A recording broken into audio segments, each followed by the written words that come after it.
9 anyos na Bicolano padikit-dikit nang nabibisto sa ibang nasyon huli sa talento sa pagtugtog nin piano. Interes sa pagtugtog nin instrumento kusa subuot na na-develop kay ni. Biston ta siya sa istorya ni Jessica Calinog.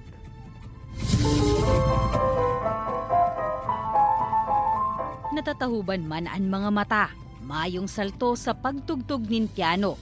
Ang 9 years old na si Brent Cataneo Amado. Ang sa iyang talento, padikit-dikit naman na nabibisto sa internasyonal. Sa pagbali sa mga international competition, haros pirming may naipupuli siyang medalya o pagbisto na feature naman sa pirang bistadong dyaryo. Actually, wala naman masyadong nagbago. Mas nag-focus lang siya. Tapos medyo mas naging confident siya sa mga, like, kunwari performing in crowds, you know. So, mas naging siya. Kasi before, very shy type kasi siya eh. 6 anyos, kan panahonin pandemya, kan mainteres na magtugtog nin piano si Brent. Kayan sa iyang supportive parents, nagbilog naman in routine, nganing mas makafocus siya sa pag-ensayo. Siring man na pig-enroll sa piano lessons. I usually practice and taking lessons 2 to 3 times a week.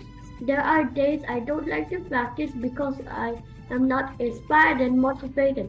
Alagad yaon man si Mami Eileen, nganing magayahan si Brent. Tubong milaor si Mami Eileen.